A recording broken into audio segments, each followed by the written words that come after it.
So I'll start by telling you just a little bit about my story and the story of Code 2040, my organization, and how it came to be. I grew up in New York City.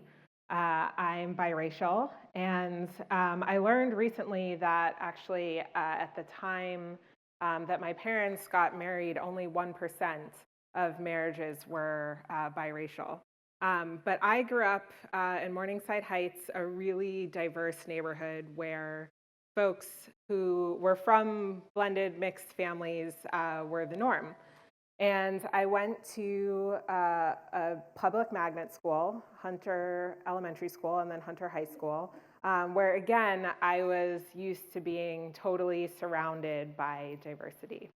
I stayed on the East Coast to go to college and for work afterwards. I spent the first part of my career working in education and out-of-school time programs, running arts education programs. And again, found myself really surrounded by diversity, both the folks that I was working with and the schools that I was working in.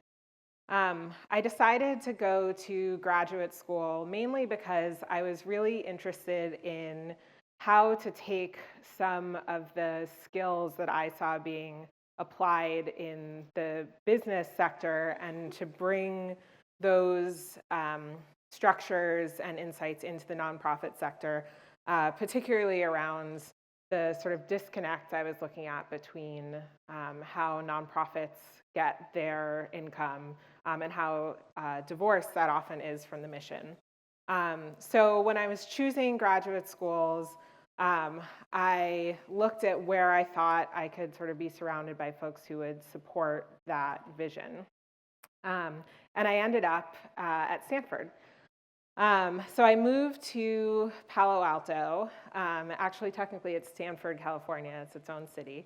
I moved in late 2007, and I found myself sort of coincidentally or by accident in the middle of Silicon Valley. And at that point, late 2007, Facebook was only a few years old. Twitter was brand new, and there was really this sense of creation and innovation and sort of breakthrough that kind of permeated the zeitgeist of the valley.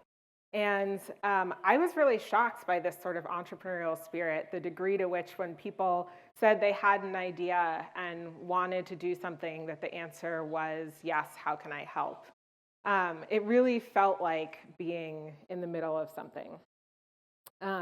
I had the opportunity to join a tech startup myself. A friend of a friend had heard about the work I had done on college campuses and thought that sort of some of that experience could translate into marketing his product, which I was all too glad to be given the shot to try to translate some of my skills into this world that I was just learning about. And when I joined, I found myself suddenly in a different set of rooms than I was used to being in. Again, I'd spent most of my time in the public sector, in community service, public service, and education. And suddenly I was at these tech conferences and meetups.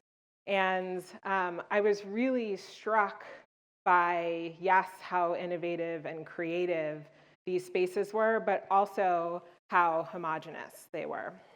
And it turned out that the data actually bore out the feeling that I was having. So the narrative at the time was that tech was not diverse, sure, but what did it matter because tech was a meritocracy? It was a place where the people, if you worked hard and if you were smart and if you had a good idea, you could succeed. And the people who were succeeding, the narrative was they deserve to be here. And the folks who were not succeeding, the narrative was that they don't.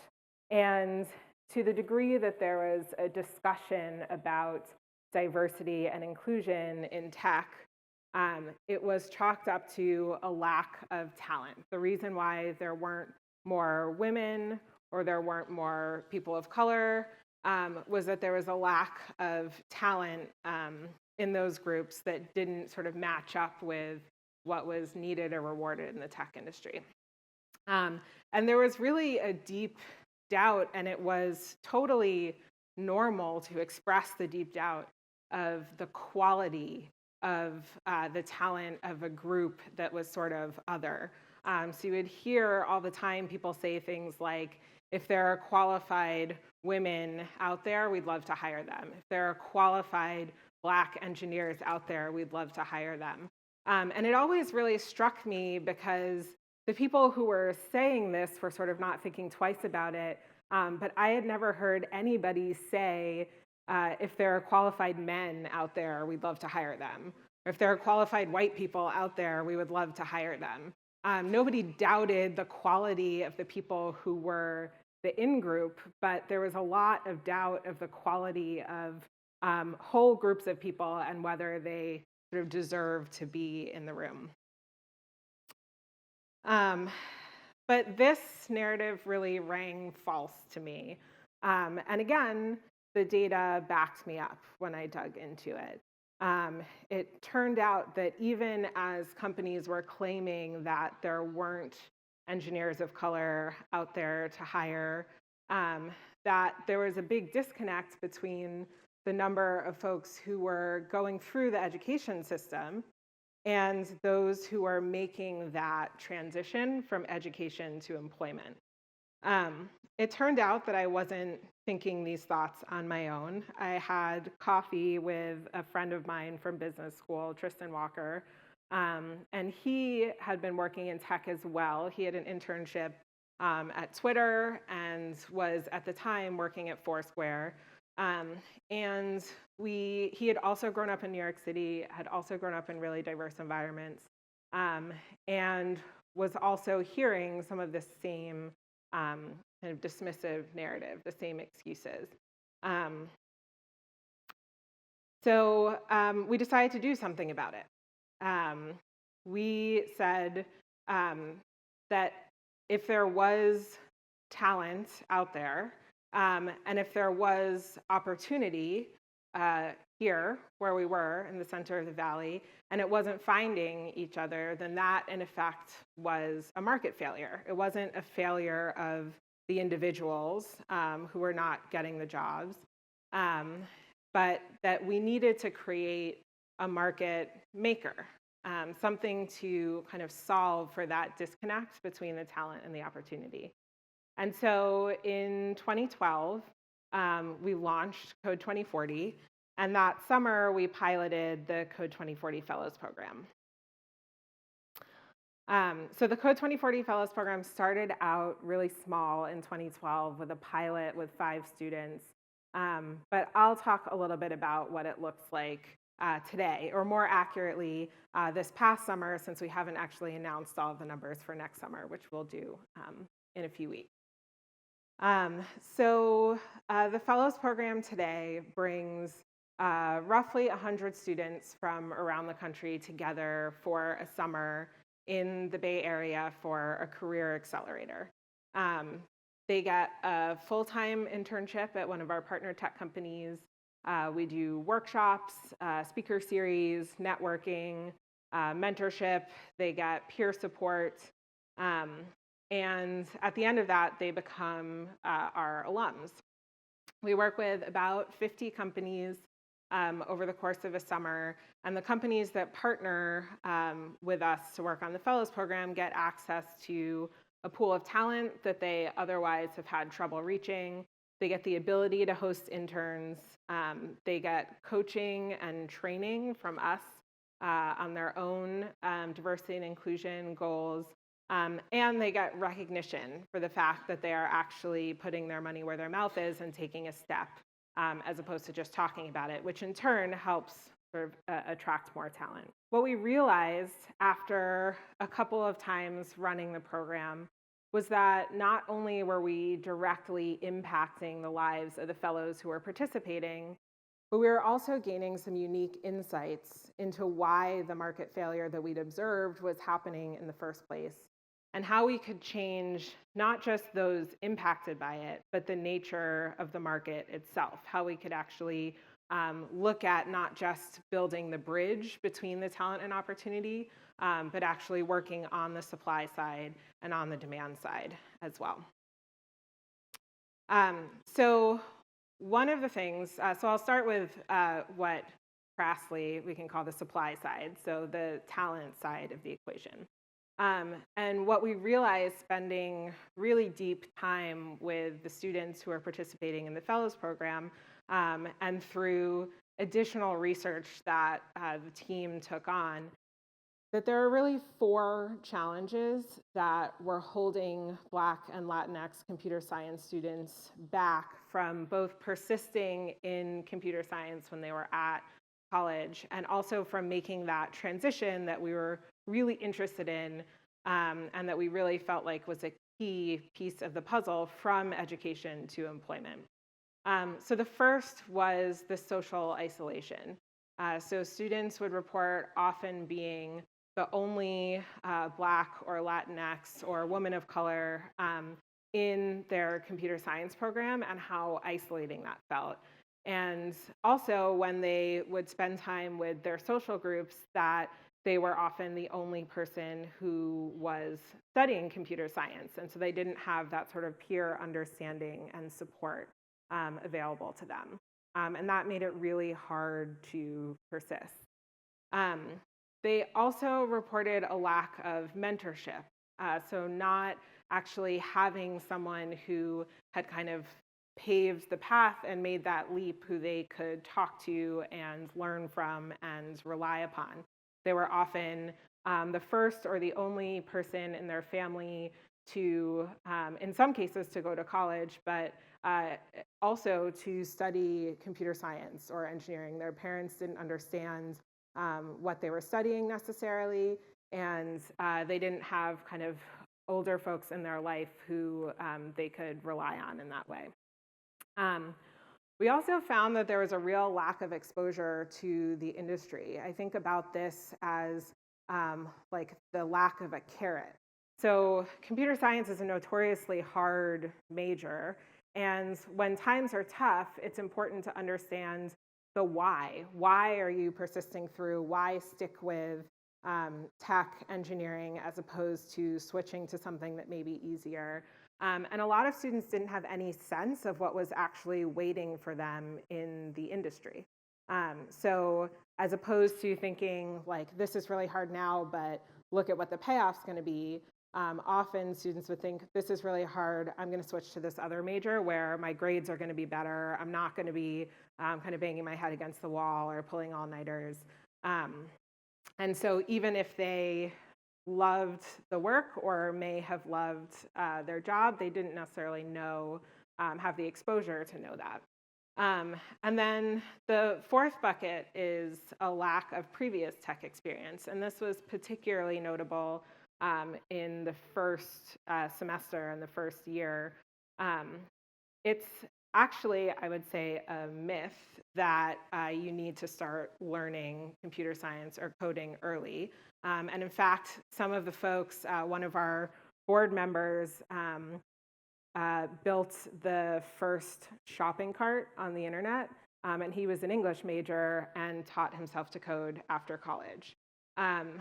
Yet, when students we were talking to would start computer science when they got to university, they were surrounded by a narrative that it was too late, and B, the fact that there were some other students in the class who had been coding for a very long time, and so they automatically felt behind. And as a result of the combination of those two things, they were often tempted to switch out of the major. Even though in reality, it was not too late for them to learn what they needed, the perception was that kind of that ship had sailed, so why bother?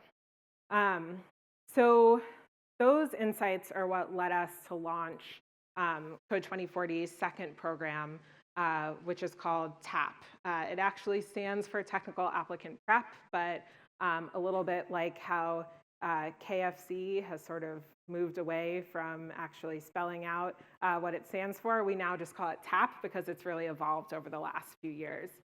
TAP includes programs like Tech Trek, which is an alternative spring break where we bring 50 Black and Latinx computer science students from around the country together their freshman year to spend spring break with us in Silicon Valley and San Francisco.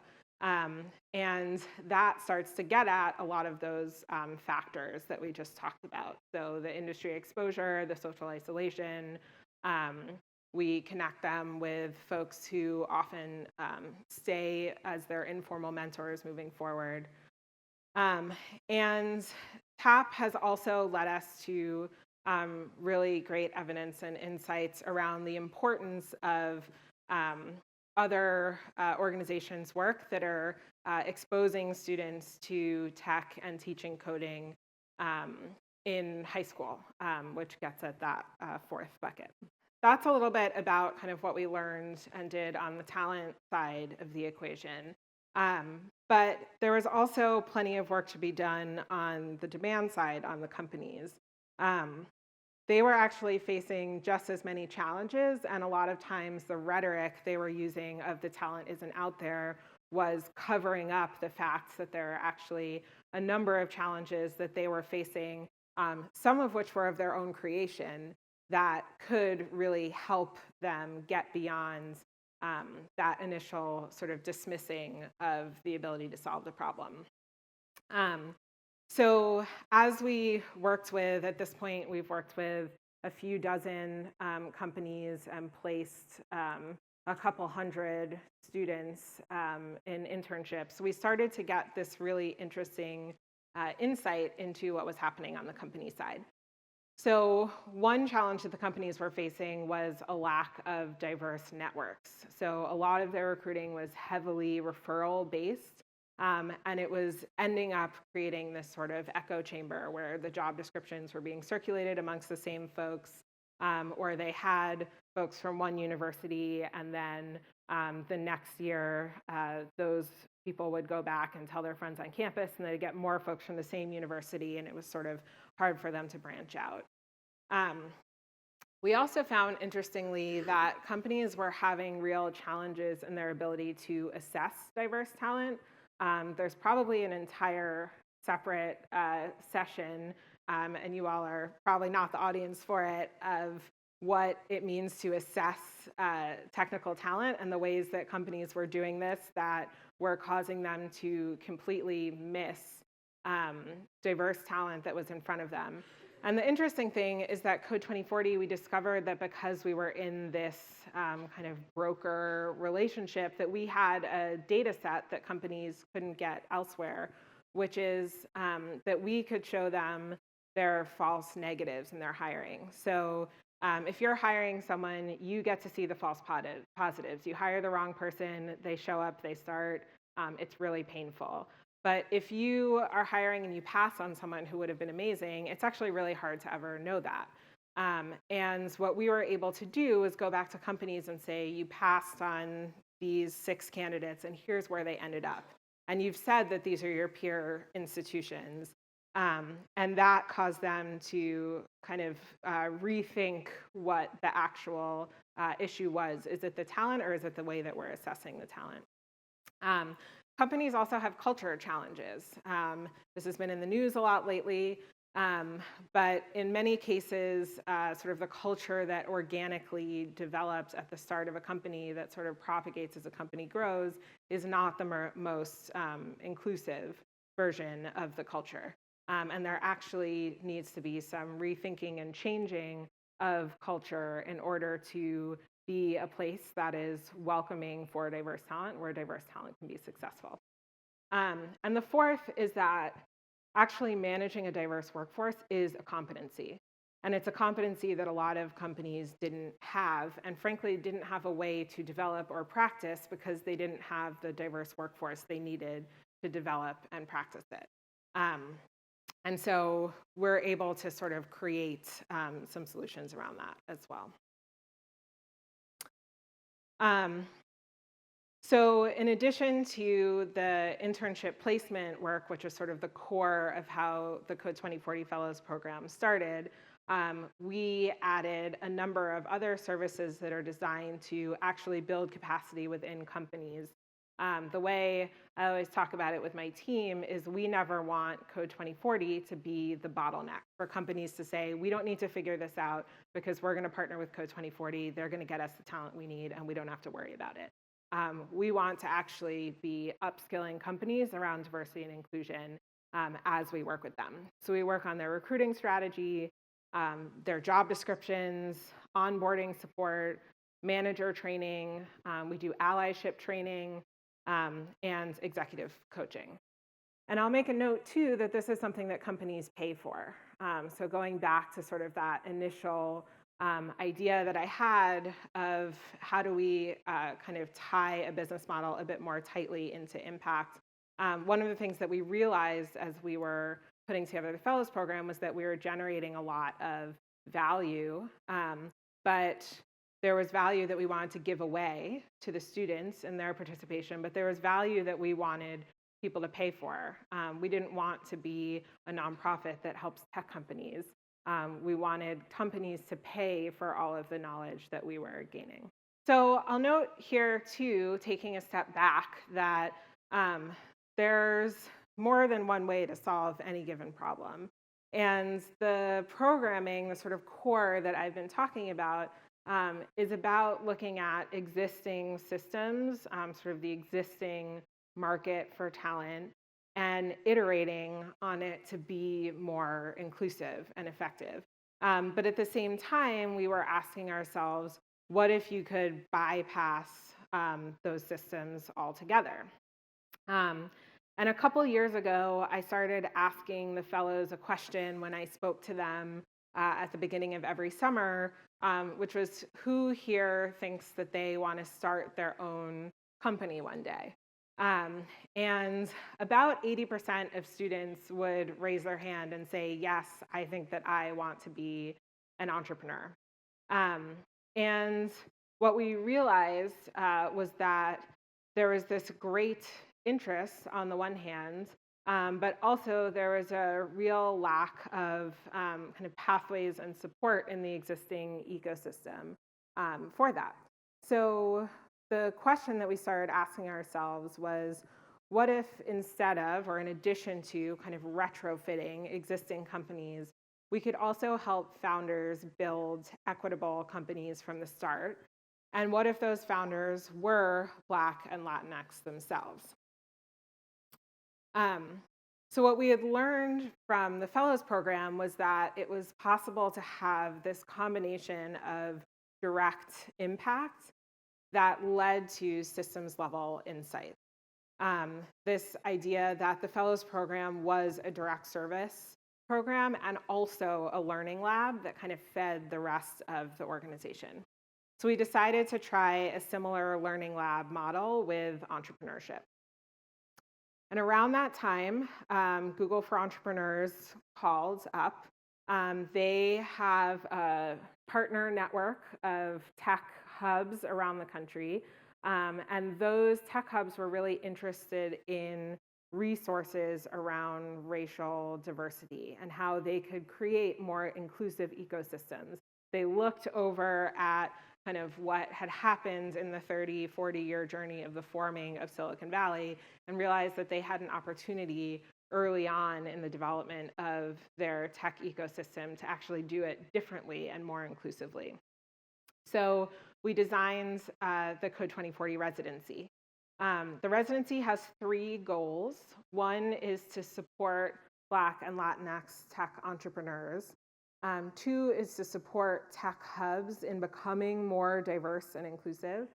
And 3 is to generate learnings about the challenges, the system breaks, and the opportunities in the tech entrepreneurship ecosystem. So for the residency, we work with each of these 8 tech hubs. There's an entrepreneur in residence that sits at the hub. They are a Black or Latinx tech entrepreneur that we support. And they also provide insight and sort of bridge building between the tech ecosystem and the local communities of color.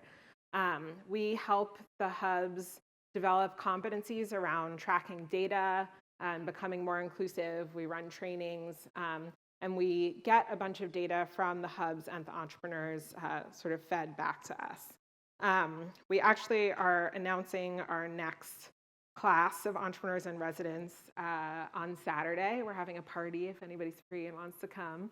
And as part of that, we will release our first impact report, which is really almost a version 0.5, leading up to an impact report later this year, which will talk about everything that we've learned from, at that point, running 3 cycles of the residency. And the way that the Fellows Program has led to work with students and work with companies, we anticipate that the residency will lead to additional work with entrepreneurs as well as work with funders. Okay, so that is a bit about Code 2040, about diversity in tech, systems breakdowns, direct impact, changing systems, building new systems. But what does this have to do with structural racism? So at Code 2040, we believe that the answer is everything. About a year ago, we started to debate a really key question, which was, is tech the means or is tech the end goal? And what I mean by that is, do we work with communities of color, with Black and Latinx communities, in order to diversify tech? Or do we work with tech in order to impact Black and Latinx communities and communities of color more broadly? And both of those are valid, I think. And we had folks on staff and on the board who could argue really either side. Tech platforms increasingly set the rules for how information flows in society today. Creating more diverse voices is in those decisions about how platforms operate is absolutely fundamental to the functioning of our democracy. And I think we're seeing a lot of that debate coming out of the last election. Yes, I guess that deserves a round of applause.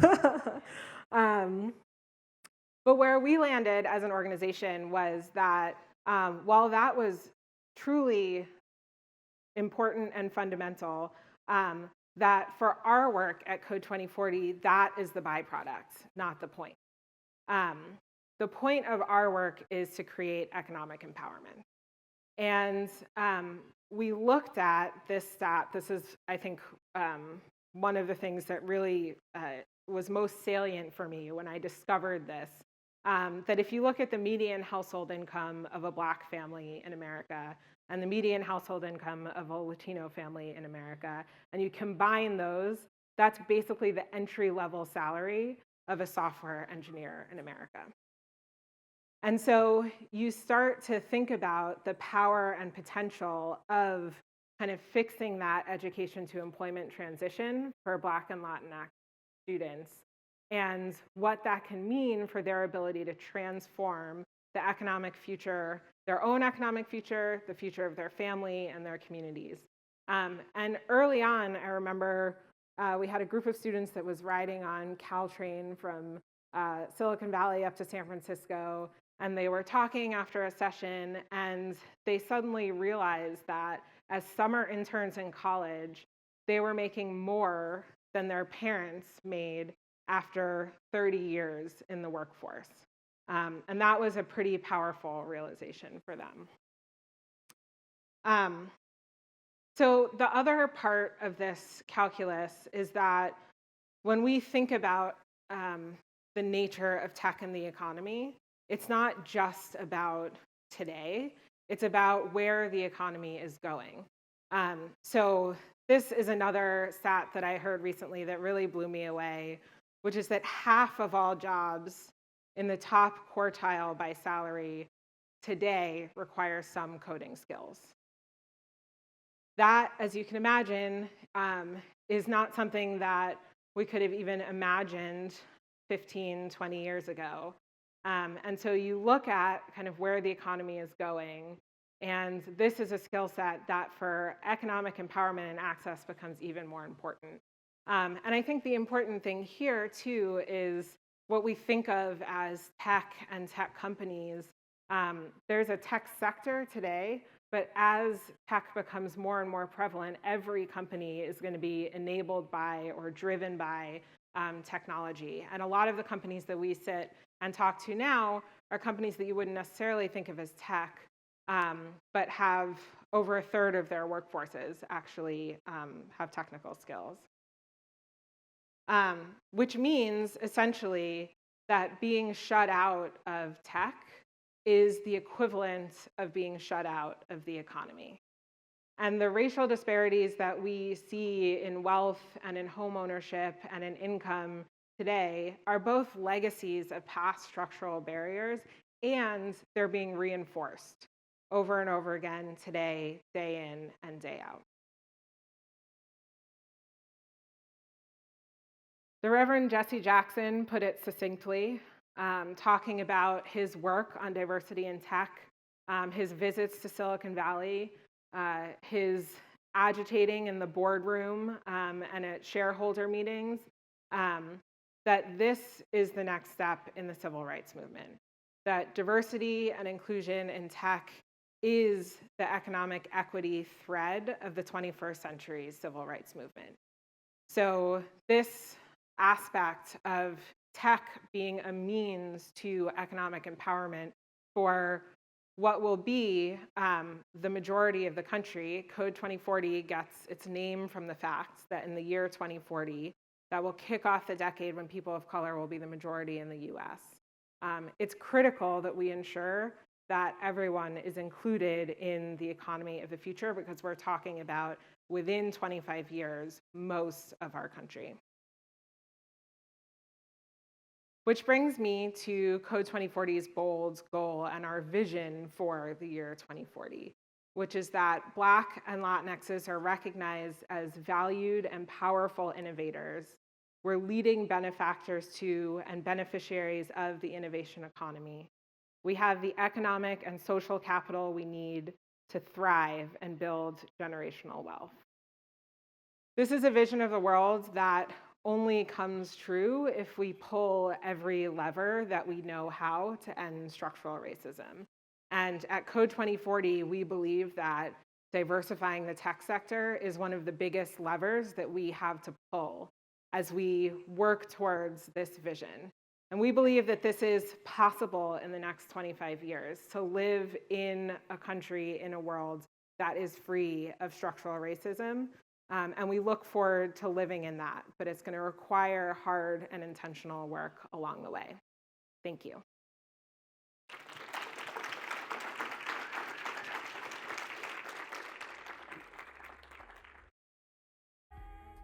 I think there are questions on Slido maybe, or if anyone has questions, I'm happy to answer them. Yeah, so the question was about how you get folks interested in this type of coursework or jobs when maybe things like being or looking tough are prioritized over being or looking smart.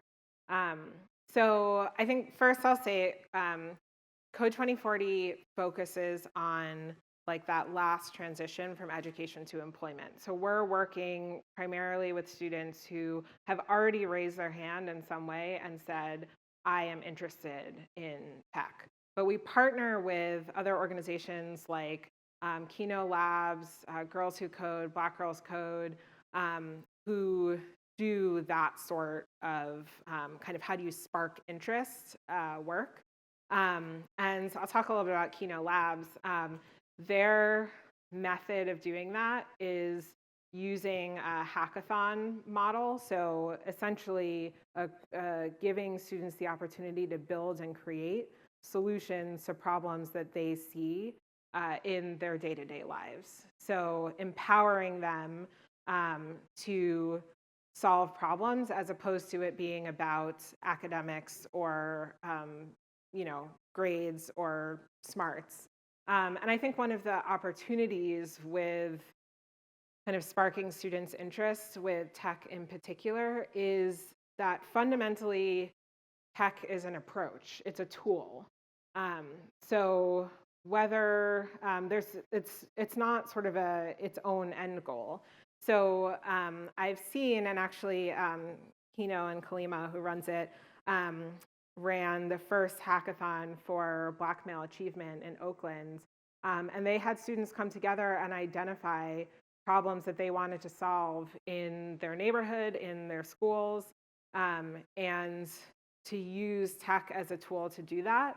And it was almost sort of incidental or accidental that they did the skill building piece. It was really the problem solving piece. And that got the students excited. One of the things that we actually did to help companies see this was to hold a mirror up for them using our students' voices. So I talked a little bit about Tech Trek, the alternative spring break for students to get exposure to the industry. We actually use that as an opportunity to give feedback to companies as well.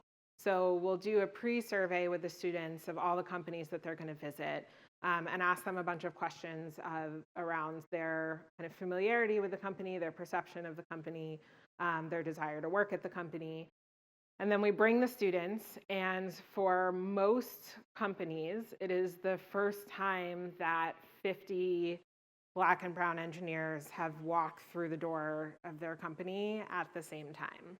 And as much as companies are striving to be inclusive, sometimes that's never really been put to the test. So the students have an experience, and then we do a post survey on the other end where we ask those same questions and look at the difference between them. We find that our students prioritize an environment that's based around learning and collaboration. Again, I think in some cases they felt that social isolation in their academics and do not want to feel that they want a real community-oriented workplace once they kind of get into the real world. And so when a company comes across as overly kind of competitive or cutthroat, as not allowing students to sort of bring their whole selves to work, that can often come out in a visit. So we're able to sort of reflect some of that back to companies. We also had the experience of having fellows with us over the summer when several of the shootings of Black men took place repeatedly. And what we were able to do was actually talk to the students about how they felt the next day when they showed up at work and where they felt like they could sort of be their whole selves and be the grieving or threatened or what have you individual in addition to the amazing software engineer, and where they felt like their manager sort of understood that what may be just a current event for him or her was actually something deeply personal for the person sitting across from them. And that was something that we were able to reflect back to companies, that there were places where the being in grief or being angry was honored, and places where folks were ignored, that aspect of them was ignored. So there's a lot of things like that that are almost kind of micro instances that add up, in addition to kind of the broader things that we tend to hear about, like the offsite is like a pool party, and then the women are like, I don't want to be in a bathing suit around my male coworkers, or it's beer and foosball all the time, and the students are like, that is not how we socialize at my school and in my social circle, and I feel like I'm having to be somebody else to kind of fit in here. So it really runs the gamut, but we're intentional about kind of teasing that out and reflecting that back. Speak to that a little bit. Yeah, absolutely. So I think the real question or challenge is not is tech or these sort of skills, broadly speaking, a fad or a wave. I think this is the next sort of iteration of the economy. But that doesn't mean that all skills are created equal and that we're necessarily teaching the right things. So one of the concerns that I have is that while generally I think things like boot camps and kind of the compressed time frame ways of learning these skills are good, there's a difference between learning how to code and learning computational thinking or computer science. And you don't actually need computational thinking or computer science to do a lot of the software engineering and coding jobs. So on the one hand, it's really important to open up those jobs to folks without a 4-year degree or who have sort of gone back to school, either accredited or one of these boot camps that are popping up. It's really important to not use a 4-year degree as kind of an arbitrary barrier to keep people out who could do the work. And at the same time, it's really important that we don't end up in a world where the vast majority of Black and brown students are given these sort of tools to execute on the algorithms and ideas and imaginations of the predominantly white male kind of existing folks in the power structure. So I think there has to be a balance between how do we get more people upskilled and in the door, how do we make sure that folks are not using arbitrary proxies to keep people out, but also how do we teach the skills that allow people to be creators and not just implementers of somebody else's vision. And I think that's where we need to focus a little bit more. Yes. Yeah, I think it's a really important point. The way that we kind of talk about what you're saying in sort of unnecessarily pitting folks against one another is that we've sort of been taught the tools of the oppressor. And we often use them with the idea that it's a zero-sum game. Like if I, from my group get something, then I must be taking it from you. And that is actually reinforcing the caste system, as you call it, or the structures that hold folks down and kind of continue the legacy of a lot of what you're talking about.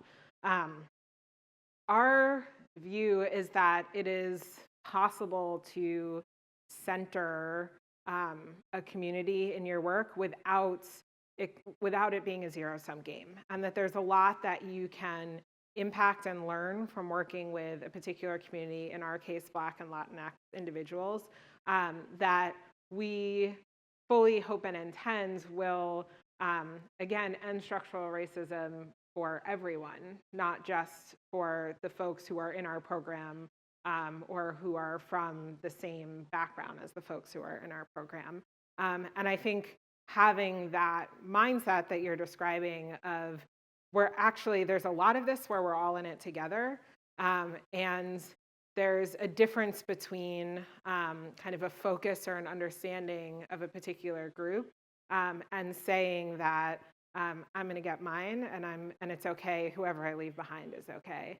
And I think that is often sort of the dominant narrative in the space, is that it's an either or as opposed to together.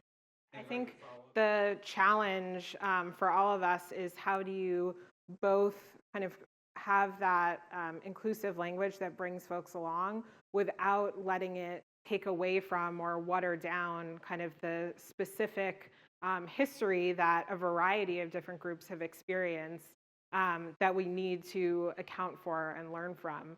One of the things I was really struck by, so Code 2040, we work with Black and Latinx individuals. Our staff is probably about 85% Black and Latinx. And the perception or the sort of conversation after the election, I was really struck by a different set of reactions that I was hearing from Black folks and Latinx folks, where for Black folks, a lot of what I was hearing was November 9th was the same as November 7th. Like, this country was racist then, and it's racist now, and now we're talking about it, and now it's proof, but like, this is not different, it's just out in the open. And a lot of what I was hearing from the Latinx folks that we work with was like everything changed overnight because now I might be deported and there are ICE raids in my communities. And so it was less about like a commentary on race relations in the US and more about fear for safety as the conditions on the ground have radically changed. And I was really struck by that, and it was a good reminder of as much as there are systems that impact all of us, there's also really specific differences and kind of competencies and understandings to have about the ways that different groups may be impacted by things like the election. The Slido is up. So I will answer the first question, which I guess you all can see, about trauma. And I think this is highly timely given a lot of the conversation that's happening, particularly, Uber has been in the news over and over again. This is absolutely a real piece of the work. And actually a lot of what we do with students over the summer is around sort of building their socio-emotional awareness and capabilities, because there are both kind of traumas that they are processing that are specific to their experience as someone studying tech at their school. And then there are also ways that micro or macro aggressions show up as, the word here is integration, as kind of these spaces are being integrated in some cases for the first time. So some of that is work that we do with students to understand kind of what is imposter syndrome, what is stereotype threat, how can I make sense of my experiences in a broader context as opposed to, not having that language or understanding. But some of it is also what we do with companies to mitigate this. So I mentioned briefly earlier an allyship training and a manager training.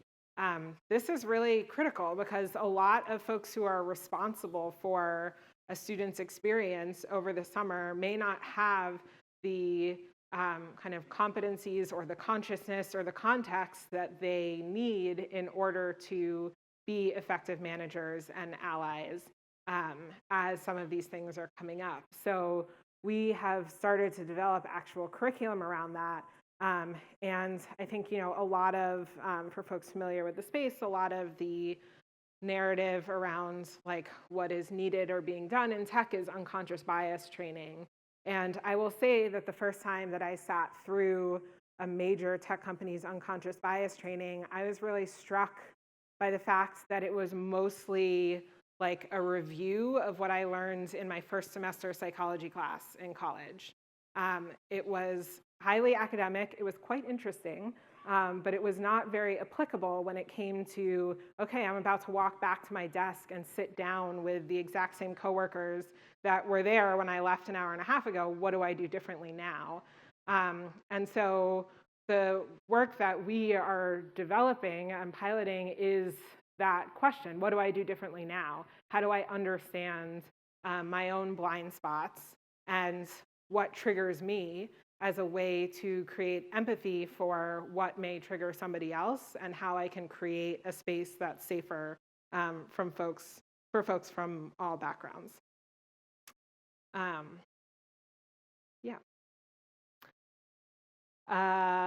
Code 2040 does only work with college students. We actually are really deliberate about that because we are looking at sort of that education to employment transition. But we actually, a lot of our students work with high school students, so they will kind of volunteer, mentor, teach. And we're also working on how we share what we're learning about the college experience with folks working at the high school level so that they can even better prepare their students to thrive then. There's also a question about Native Americans and why there isn't much conversation there. I don't know that I have kind of the answer to that, but one of the things that we're working on this year is how to incorporate more understanding and empathy for that experience over the summer. So, for example, like, what are the native lands that we are actually on at this moment, like in Silicon Valley and in San Francisco? And how do we understand the ways in which Native communities have been made to feel invisible or erased from a narrative? So I think there's a lot. We work a lot on our own allyship. So you do not have to be like from a dominant group to be an ally. And so how do we get better at being allies, whether it's for the Native community or for API folks or women from majority race backgrounds in the tech sector? We're constantly working on how we get better at that, just as we're helping folks understand how to be allies for us, that we're better understanding how to be allies for them as well. Yeah, promotion, compensation, and retention is dismal compared to peers. So this, I think, like, one of the biggest first steps that I found working on any aspects of this in the Valley is that data goes a really long way. One of the challenges is that a lot of the data is actually not publicly accessible, but the companies hold that really closely. And I talk a lot about the transition between like the turning point in spring of 2014 when Google released their diversity data for the first time, because leading up to that, a lot of the conversation had been speculation or framed as such, that there was just no way to really know. Like, it seemed like it was bad, but there was no way to really know. And when Google released their data, suddenly we knew exactly how bad it was at the company that was held up as being like the pinnacle of HR and people ops, and like, this is how it's done. And it turns out that not only have they not figured this out, they did not know what to do, and the numbers were terrible. And that is when kind of Code 2040's work went from what felt like kind of swimming upstream to like the tide turned, and suddenly we were like white water rafting down the river. And that was because of the available data. And so what we tried to do at the time, and I think what we still encourage, is like more data is better on this. And there's like, as far as we know, nobody has totally figured this out. So the best thing to do is to actually be more transparent about where you are, because there's a saying, you make what you measure.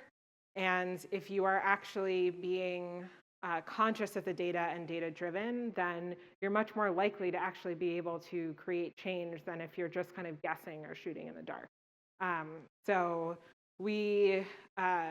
one of the first things we do with companies when they are not effectively tracking data around promotion, compensation, and retention is to actually help them understand how to start doing that and the importance of doing that.